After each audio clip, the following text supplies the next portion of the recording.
दोस्तों, अभी हाल ही में आप लोगों ने बागेश्वर धाम सरकार का नाम तो जरूर सुना होगा। अगर आप लोगों ने ये नाम सुना है तो धीरेन्द्र कृष्ण शास्त्री जी का नाम भी आप लोग बहुत अच्छे से जानते होंगे। नमस्कार दोस्तों, आज की इस वीडियो में हम लोग डिस्कस करेंगे उन्हीं गुरु जी के बारे में जिन्होंने खुद का नाम बागेश्वर धाम सरकार रखा हुआ है। जी हाँ दोस्तों, एक जगह का नाम नहीं बल्कि ये किसी इंसान का रखा हुआ नाम है। ये एक ऐसे इंसान है जो कि बहुत ज्यादा रिस्पेक्ट कमा लिए हैं काफी कम समय में, काफी कम उम्र में, बहुत सारे लोगों के बीच में। चाहे इंडिया की बात कहूँ चाहे विदेशों की बात करूँ, उनकी लोग दिल से इज्जत करते हैं। उन्हीं के बारे में हम लोग समझने की कोशिश करेंगे। आइए उनके इतिहास से जानते हैं। दरअसल उनका जन्म 4 जुलाई सन 1996 में छत्रपुर नाम के जिले के अंदर एक गड़ा नाम के गांव में हुआ था। एक ऐसे परिवार में हुआ था जो परिवार थोड़ा सा गरीब था। इनके दादाजी यहाँ पर मौजूद एक हनुमान मंदिर के बहुत बड़े पुजारी थे, काफी ज्यादा सिद्ध पुरुष थे। लोग उन्हें भगवान दास गुरुजी नाम से जानते थे।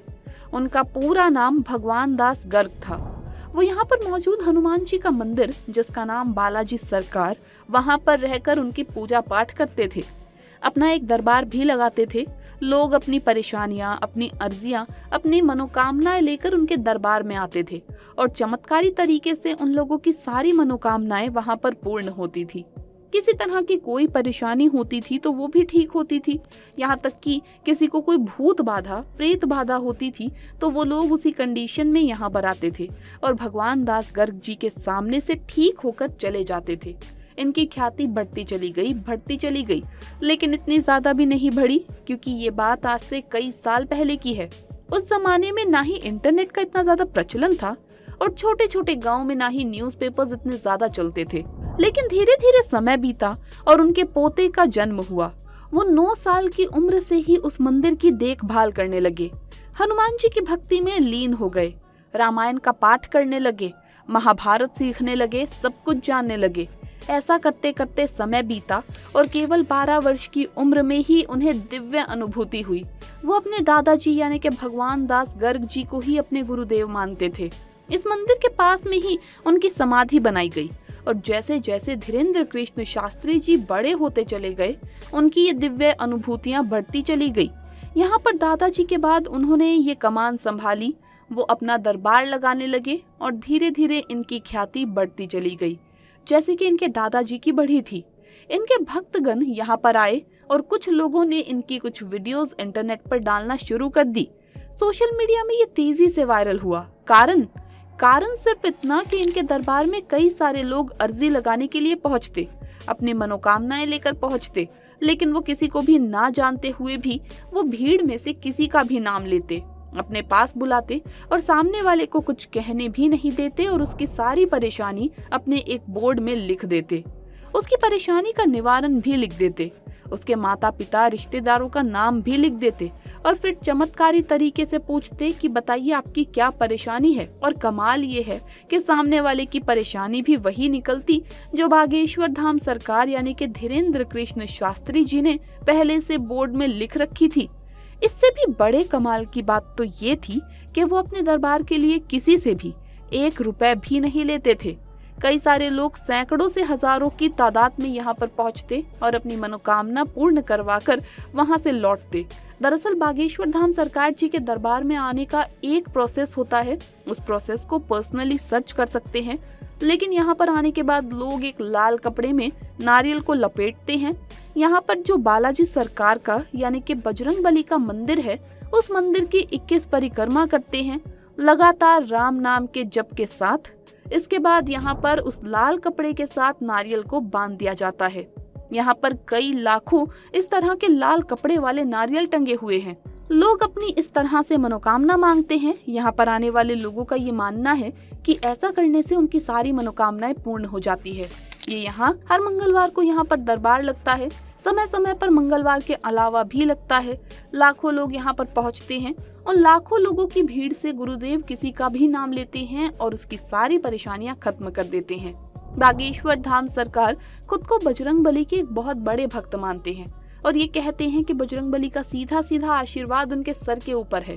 बाबा जी का ये भी कहना है कि एक दिव्य सैनिक हमेशा उनके साथ रहता है और किसी को कोई भी भूत बाधा, प्रेत बाधा या कोई बाहरी परेशानी होती है तो उनका ये सैनिक उनके बताने के अनुसार ही सारे काम करता है और सामने आए हुए भक्तगण की परेशानी को ठीक कर देता है। धीरेन्द्र कृष्ण शास्त्री जी के बचपन की बात करें तो ये काफी गरीब परिवार के थे और बहुत ज्यादा पढ़ना लिखना चाहते थे, लेकिन उनके पिताजी के पास ज्यादा पैसे नहीं थे, इसीलिए उनकी पढ़ाई में थोड़ी अड़चनें आई। लेकिन इन्होंने 8वीं कक्षा तक अपने गांव में ही पढ़ाई कंप्लीट की। उसके बाद ये अपने गांव से 5 किलोमीटर दूर तक गंज जाते और वहां पर पढ़ाई करते। फिर 12वीं के बाद इन्होंने बीए प्राइवेट से किया और फिर एक तरीके से देखा जाए तो अपना पूरा जीवन बालाजी सरकार के मंदिर के ऊपर न्यौछावर कर दिया। इनकी आज उम्र केवल 27 वर्ष की है, लेकिन ऐसे बड़े बड़े दरबारों के लिए 1 रुपए भी नहीं लेते। इनके राम भजन के लिए, इनके राम पाठ के लिए दूर दूर से अलग अलग शहरों से इन्हें बुलाया जाता है, अलग अलग राज्यों से बुलाया जाता है और राम कथा की मदद से जो भी पैसे इकट्ठे होते हैं बाबा जी उनका पर्सनल यूज नहीं करते, बल्कि विवाह में लगाते हैं। जो गरीब औरतें होती हैं, गरीब बच्चियां होती हैं, उनके विवाह में, सामूहिक विवाह में पैसे खर्च करते हैं। बागेश्वर सरकार धाम जी की तरफ से निशुल्क वृद्धाश्रम भी खोले गए और अभी हाल ही में उन्होंने अपने भक्तों को यह आश्वासन दिया कि वो बहुत ही जल्द पूरे तरीके से निशुल्क अस्पताल को खोलेंगे। केवल भारत ही नहीं, हाल ही में बागेश्वर धाम सरकार जी को ब्रिटेन में भी बुलाया गया था।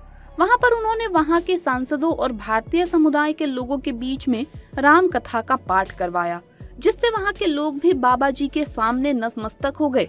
यहाँ पर काफी सारे ऐसे मीडिया एजेंसी वाले लोग, काफी सारे ऐसे न्यूज रिपोर्टर्स थे जो कि भेष बदलकर बाबा जी के सामने पहुंचे, उनके दरबार में एंटर किया, उनकी पोल खोलने की कोशिश की।